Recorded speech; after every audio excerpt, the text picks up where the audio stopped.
आज हम हिंदी लोक भारती 10वीं कक्षा का पाठ देखने जा रहे हैं। आज हम दूसरी इकाई का 8वां पाठ अपनी गंध नहीं बेचूंगा देखेंगे।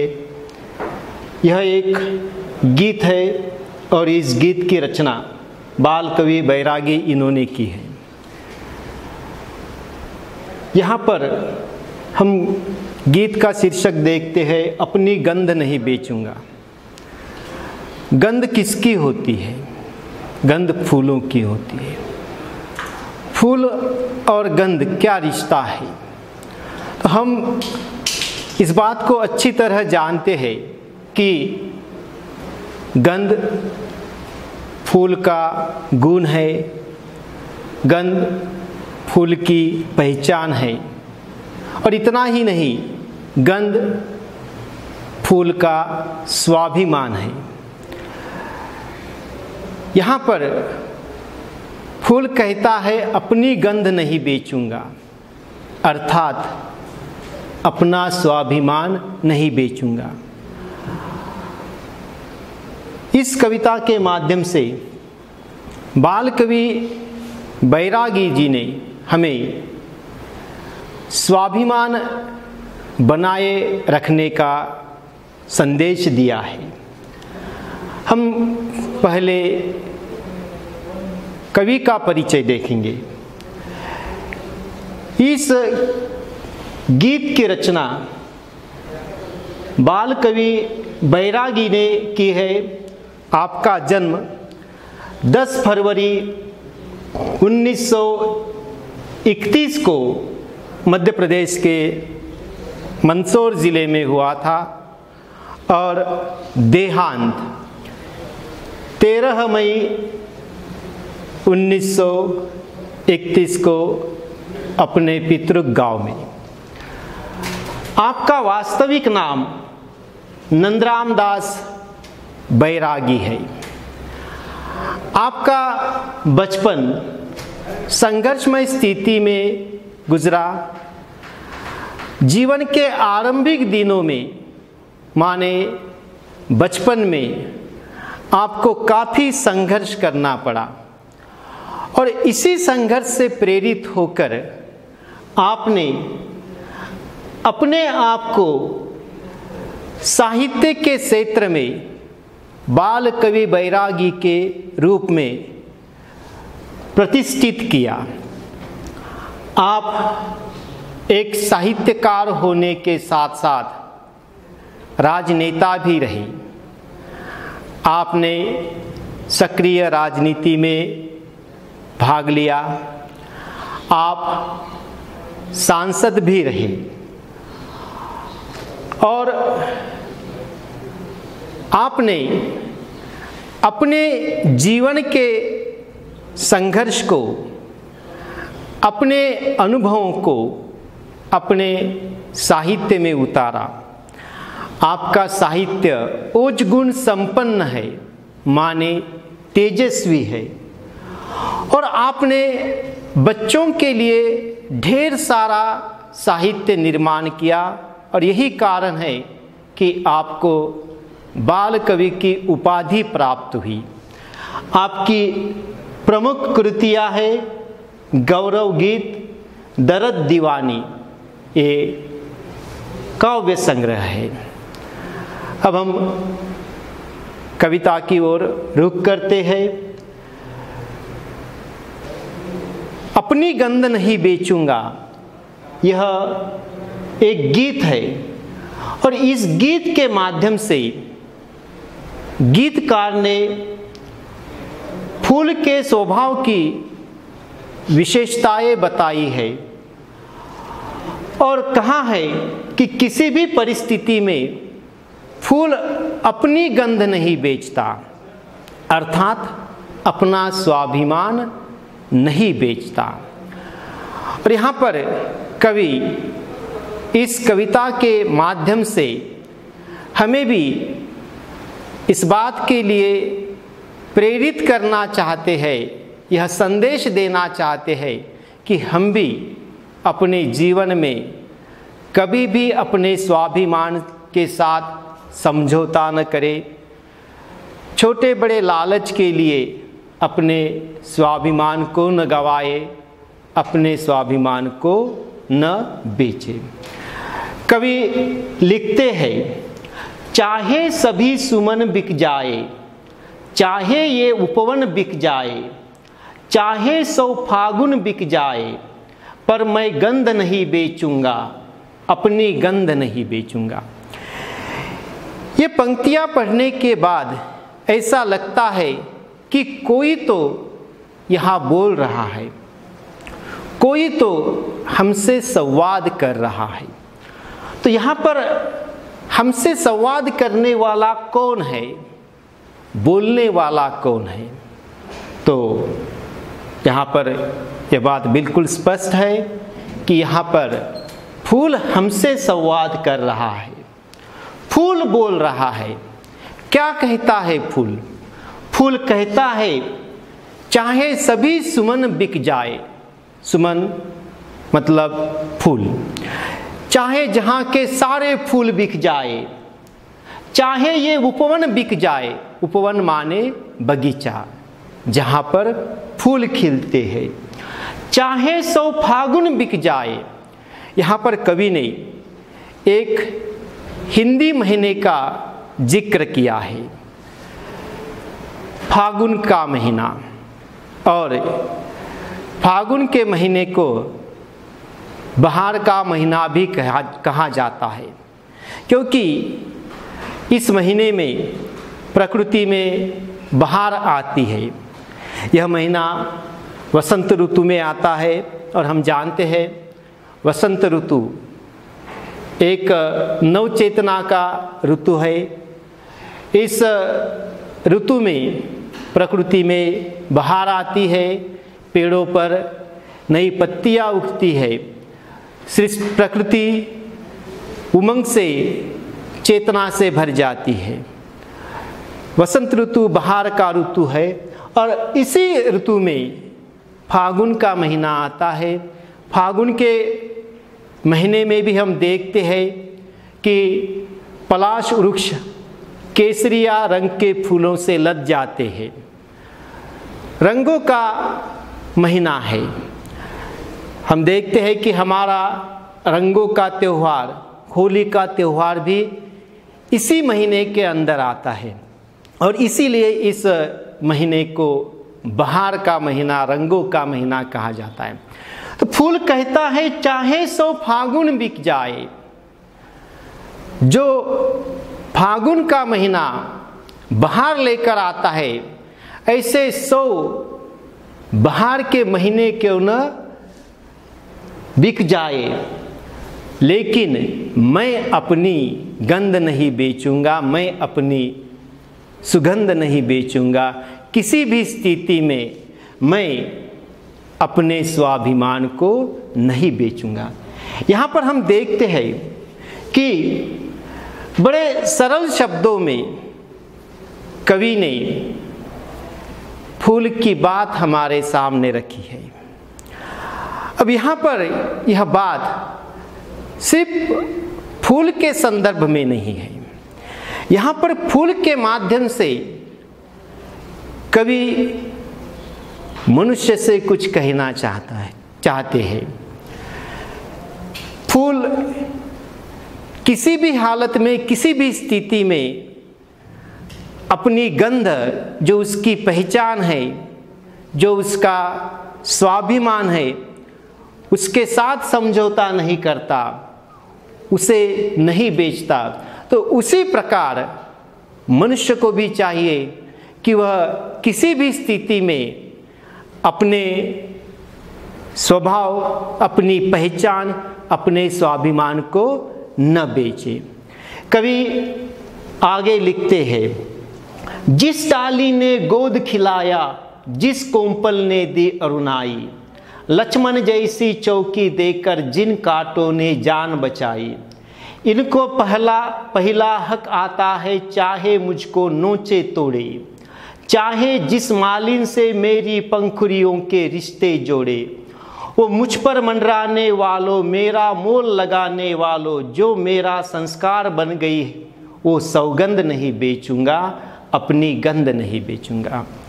यहाँ फूल कहता है, जिस डाली ने गोद खिलाया, अर्थात जिस डाली पर मेरा जन्म हुआ, जिस डाली की गोद में खिलकर मैं बड़ा हुआ, जिस कोमपल ने दी अरुणाई, कोमपल माने कोमल पत्तियाँ और अरुणाई माने लालिमा, सुंदरता।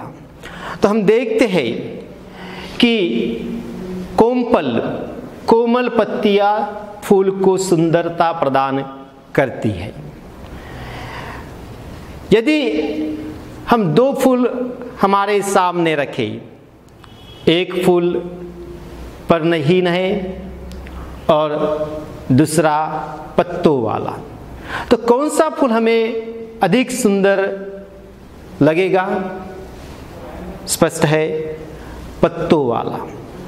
तो फूल की सुंदरता में उसके इर्द गिर्द होने वाली कोमल पत्तियों का भी योगदान होता है। कोमल पत्तियां फूल को सुंदरता प्रदान करती है। लक्ष्मण जैसी चौकी देकर जिन कांटों ने जान बचाई। यहाँ पर कवि ने एक पौराणिक पात्र का जिक्र किया है, लक्ष्मण। रामायण का यह पात्र है और यहाँ पर कांटों की तुलना कवि ने इस पौराणिक पात्र से की है। हम सभी रामायण जानते हैं, हम सभी ने थोड़ी बहुत रामायण पढ़ी होगी, देखी होगी, सुनी होगी, और उसमें हमने देखा कि भगवान श्री राम और माता सीता को वनवास हुआ था, वे लोग वनवास गए थे, तो लक्ष्मण भैया भी उनके साथ गए थे। किस लिए गए थे? तो उनकी सुरक्षा के लिए। उनकी रक्षा की जिम्मेदारी लक्ष्मण पर थी। और हम रामायण के उस प्रसंग को भी जानते हैं, वह प्रसंग भी हमें मालूम है कि जब भगवान श्री राम स्वर्ण मृग की शिकार के लिए गए, तब सीता मैया की रक्षा की जिम्मेदारी लक्ष्मण के ऊपर थी। और जब तक लक्ष्मण उनके साथ थे, तब तक उन पर कोई मुसीबत नहीं आई। जब लक्ष्मण जी श्री राम की सहायता करने हेतु वहाँ से गए, तो उसके उपरांत सीता मैया का अपहरण हुआ। तो यहाँ पर ये पौराणिक बातें बताने का उतनी ज़रूरत नहीं है, फिर भी यहाँ पर ये जिक्र आया पौराणिक पात्र का, इसलिए मैंने इस बात का यहाँ पर उल्लेख किया। तो कांटे फूल की रक्षा करते हैं।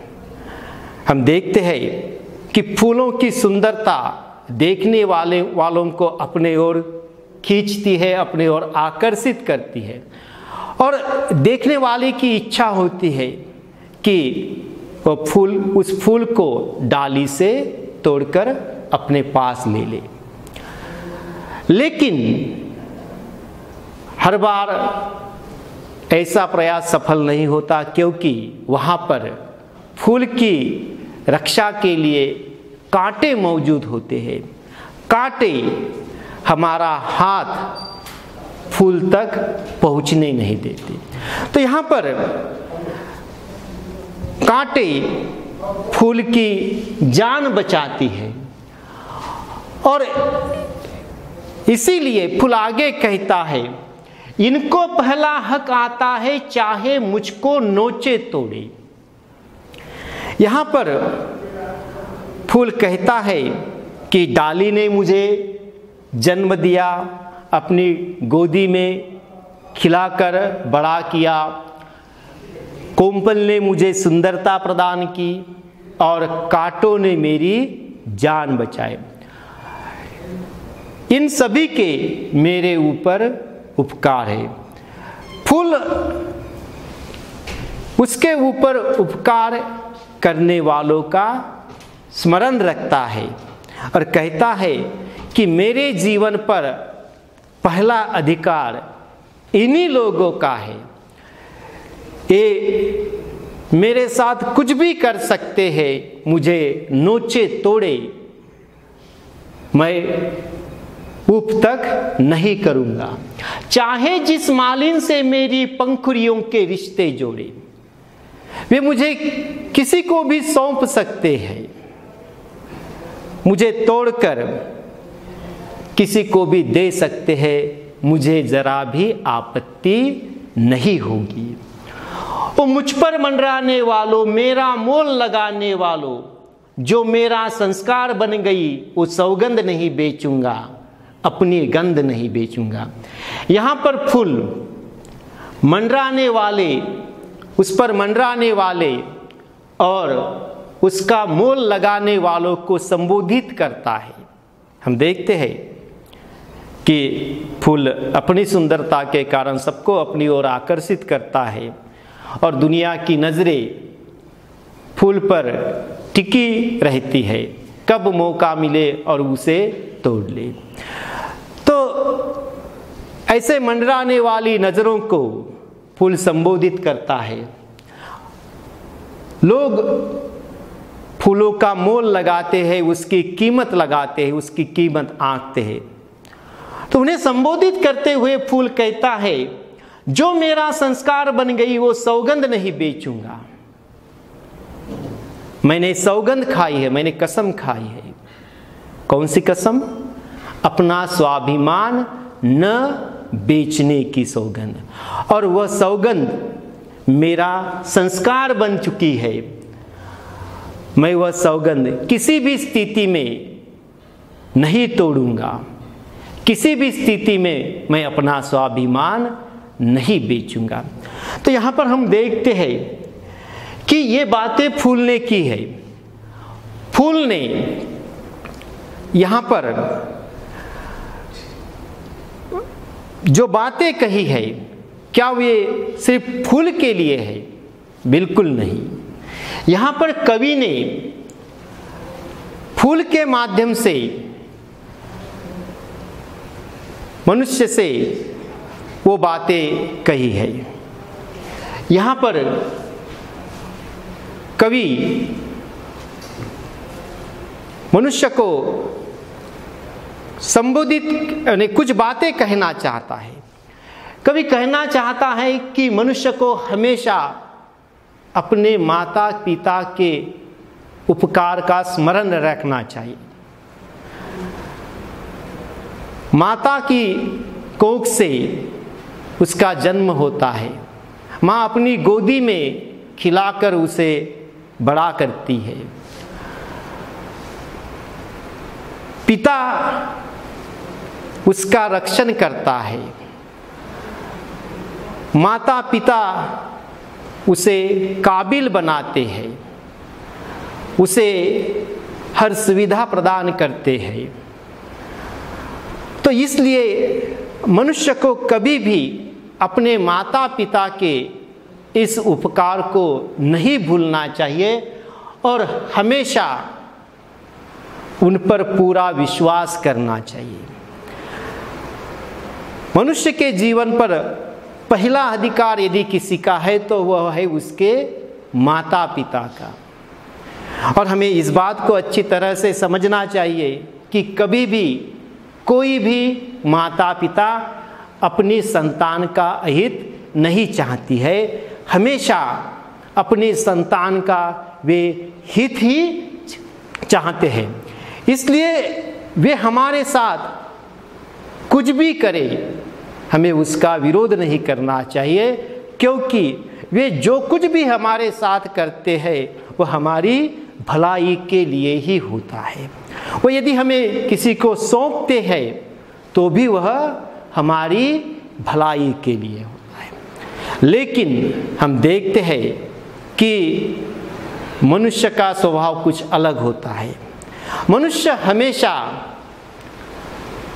छोटे बड़े फायदे का विचार करता है, छोटे बड़े लाभ का विचार करता है, और वह थोड़े से लाभ के लिए अपने स्वाभिमान के साथ समझौता करता है। जिन पर अविश्वास नहीं करना है, अपने माता पिता पर अविश्वास दिखाता है। तो इन बातों से मनुष्य को बचना चाहिए। मनुष्य काबिल बनने के बाद उसे उसका मोल लगाने वाले दुनिया में ढेर सारे लोग होते हैं, वे उसे खरीदना चाहते हैं। तो लालच में आकर मनुष्य को चाहिए कि अपने स्वाभिमान को न बेचे, अपने स्वाभिमान को हमेशा बनाए रखे। कवि आगे कहते हैं, मौसम से क्या लेना मुझको, ये तो आएगा जाएगा। दाता होगा तो दे देगा, खाता होगा तो खाएगा। कोमल भंवरों के सुर सरगम, पतझड़ों का रोना धोना। मुझ पर क्या अंतर लाएगा, पिचकारी का जादू टोना। ओ नीलाम लगाने वालों, पल पल दाम बढ़ाने वालों, मैंने जो कर लिया स्वयं से, वह अनुबंध नहीं बेचूंगा, अपनी गंध नहीं बेचूंगा। यहाँ पर फूल कहता है कि मेरा मौसम से क्या लेना मुझको, ये तो आएगा जाएगा। यहाँ फूल कहना चाहता है कि मौसम तो हमेशा बदलने वाला ही है। मौसम अर्थात स्थिति, हम देखते हैं कि जीवन में हमेशा एक सी स्थिति नहीं रहती, स्थिति हमेशा बदलती रहती है। हम देखते हैं कि आज हमारा अच्छा समय है, हो सकता है कल बुरा समय आए, और ऐसा नहीं यदि बुरा समय आता है तो हमेशा के लिए बुरा रहेगा। समय तो बदलने वाला है। जीवन में सुख दुख तो आता जाता रहता है। यहाँ पर मौसम माने सुख दुख की स्थिति। यहाँ पर फूल कहना, हम देखते हैं कि फूल के जीवन में भी मौसम बदलते रहते हैं। जैसे हम देखते हैं कि साल के 3 मौसम है, गर्मी, बारिश, सर्दी, और ये मौसम बदलते रहते हैं। ऐसा नहीं है कि कोई एक मौसम हमेशा के लिए टिक कर रहा हो। मौसम का बदलना एक स्वाभाविक बात है। तो उसी प्रकार जीवन में भी, फूल के जीवन में भी समय बदलता रहता है। सुख दुख का समय आता है, बारिश का मौसम, सुख का मौसम, सर्दी का मौसम थोड़ी तकलीफ होती है, गर्मी के मौसम में ज़्यादा तकलीफ होती है। लेकिन ये मौसम टिक कर रहने वाला नहीं है, बदलने वाला है, अवश्य बदलेगा। दाता होगा तो दे देगा, खाता होगा तो खाएगा। और फूल कभी भी लाभ हानि का विचार नहीं करता। कोई क्या देगा, कोई क्या लेगा, इसके बारे में फूल जरा भी नहीं सोचता। फूल अपना जीवन अपने ढंग से जीता है। कोमल भंवरों के सुर सरगम, पतझड़ों का रोना धोना। फूल यह नहीं चाहता कि हमेशा उस पर भंवरे मंडराए और उसकी सुंदरता की तारीफ करे, या इस बात से भी फूल को कोई आपत्ति नहीं है कि पतझड़ का मौसम आएगा, पतझड़ के मौसम में पत्तियां गिरेगी, पत्तियों का रुदन सुनेगा। फूल कहता है, मुझ पर क्या अंतर लाएगी पिचकारी का जादू टोना। और मुरझाई हुई स्थिति में कोई कृत्रिम फुहारे लगाकर फूल को तरोताजा करे, फूल को सांत्वना दे, ऐसी भी फूल अपेक्षा नहीं करता। फूल आगे कहता है, ओ नीलाम लगाने वालों, पल पल दाम बढ़ाने वालों, मैंने जो कर लिया स्वयं से वह अनुबंध नहीं बेचूंगा, अपनी गंध नहीं बेचूंगा। यहाँ फूल उसकी नीलामी लगाने वालों को, उसका दाम बढ़ाने वाले, उसकी कीमत लगाने वालों को संबोधित करते हुए कहता है कि उसने अपने आप से जो अनुबंध किया है, अपने आप से जो समझौता किया है, वह समझौता किसी भी स्थिति में टूटने नहीं देगा, अपने स्वाभिमान को नहीं बेचूंगा। तो यहाँ पर हम देखते हैं कि कवि फूल के माध्यम से मनुष्य से कहना चाहते हैं कि जीवन में हमेशा स्थिति एक सी नहीं रहती। जीवन में सुख दुख आते जाते रहते हैं। सुख दुख का आना जाना एक स्वाभाविक बात है, इसलिए उसे चिंतित होने की ज़रूरत नहीं है। और फूल मनुष्य को जीवन में कभी भी लाभ या हानि का विचार नहीं करना चाहिए। जो देने वाला है वो तो देगा, और जो खाने वाला है वो तो खाएगा ही। उससे दुखी होने की ज़रूरत नहीं है। और कभी इस बारे में नहीं सोचना चाहिए कि हमेशा मेरी तारीफ ही हो, यह ज़रूरी नहीं है। और यदि मुश्किल भरा समय आता है, मुसीबतें आती है, तो उसे अपना धैर्य भी नहीं खोना चाहिए। और स्वाभिमानी व्यक्ति को कभी भी कोई उसका ढाढ़स बंधाए, इस बात की भी ज़रूरत नहीं पड़ती, वो इस बात की भी अपेक्षा नहीं करता। तो जो स्वाभिमानी व्यक्ति होता है वह अपने स्वाभिमान को बचाए रखने का खुद से अनुबंध करता है, और किसी भी स्थिति में अपने इस अनुबंध को नहीं तोड़ता, अपने स्वाभिमान को कभी भी वह नहीं बेचता है। कवि आगे लिखते हैं, मुझको मेरा अंत पता है, पंखुरी पंखुरी झर जाऊंगा, लेकिन पहले पवन परिसंग एक एक के घर जाऊंगा। भूल चूक की माफ़ी लेगी सबसे मेरी गंध कुमारी, उस दिन ये मंडी समझेगी किसको कहते हैं खुददारी। बिकने से बेहतर मर जाओ, अपनी माटी में झर जाओ, मन ने तन पर लगा दिया जो वो प्रतिबंध नहीं बेचूंगा, अपनी गंध नहीं बेचूंगा। तो यहाँ पर फूल कहता है कि उसका अंत क्या है उसे भली भांति मालूम है। और सिर्फ फूल का ही नहीं, इस संसार में हर एक का अंत निश्चित है। जिसका जन्म होता है उसकी मृत्यु निश्चित है। जो जन्म लेता है, जिसका निर्माण होता है, उसका अंत अवश्य होता है। अब फूल का भी अंत फूल को मालूम है। एक दिन उसकी पंखुड़ियाँ अलग हो जाएंगी और वह माटी में मिल जाएगा।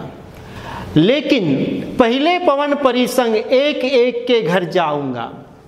फूल कहता है, मिट्टी में मिलने से पहले, मेरे अंत से पहले मैं पवन परी हवा के साथ एक एक के घर जाऊंगा, अर्थात सबसे मिलूंगा।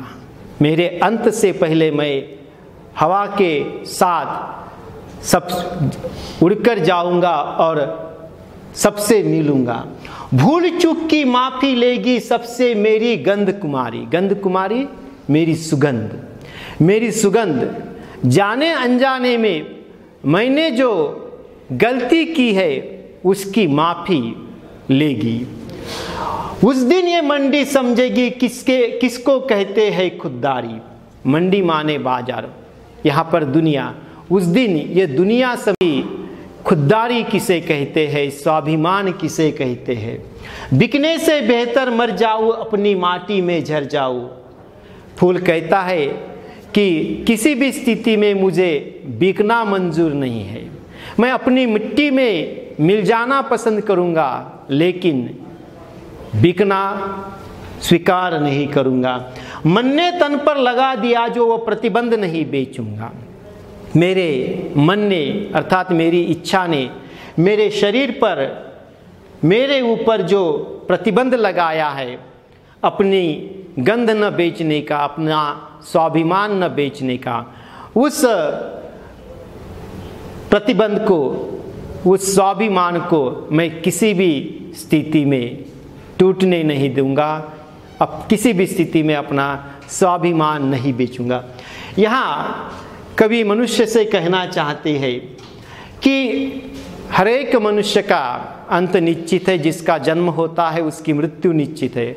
हर एक मनुष्य को एक दिन मरना है और इसलिए उसे चाहिए कि अपनी मृत्यु से पहले वह सबके साथ अच्छा बर्ताव करे, सिर्फ मरने से पहले नहीं, जीवन भर भी, और अपने स्वाभिमान को बनाए रखे, अपनी खुददारी को। अब यहाँ पर कवि कहना चाहते हैं यदि एक दिन हर एक को मरना ही है तो क्यों अपना स्वाभिमान गंवाकर हम जीवन जिए। अपने स्वाभिमान को बचाकर, अपने स्वाभिमान को बनाकर ही हमें अपना जीवन व्यतीत करना चाहिए।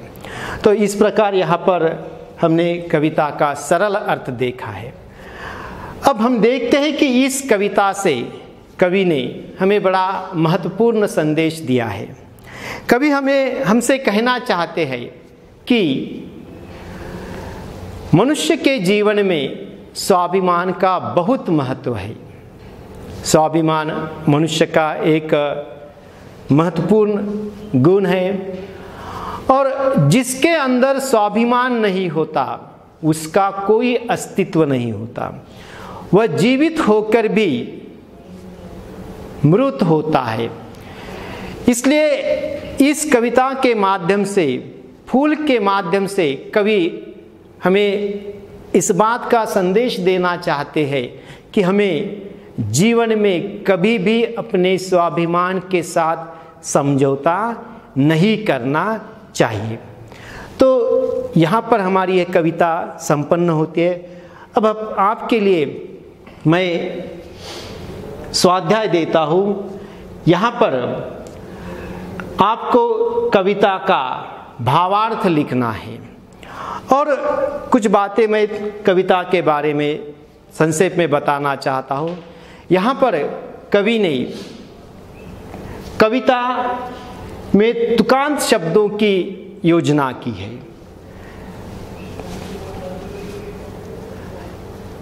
यहाँ हम देखते हैं कि कवि ने हर कड़ी की पहली, दूसरी पंक्ति और तीसरी, चौथी पंक्ति यहाँ पर तुकांत शब्दों की योजना है। अरुणाई बचाई, तोड़े जोड़े। अगली कड़ी में इसी प्रकार की योजना कवि ने की है। जाएगा खाएगा, धोना टोना। इसी प्रकार अगली कड़ी में इसी प्रकार की तुकांत शब्दों की योजना है। जाऊंगा, झर जाऊंगा, घर जाऊंगा, कुमारी खुददारी। तो इन बातों को हमें समझना है और मैं यहाँ पर समझता हूँ कि आपको कविता ठीक से समझी होगी और मुझे सुनने के लिए मैं आपको धन्यवाद देता हूँ और आपसे विदा लेता हूँ।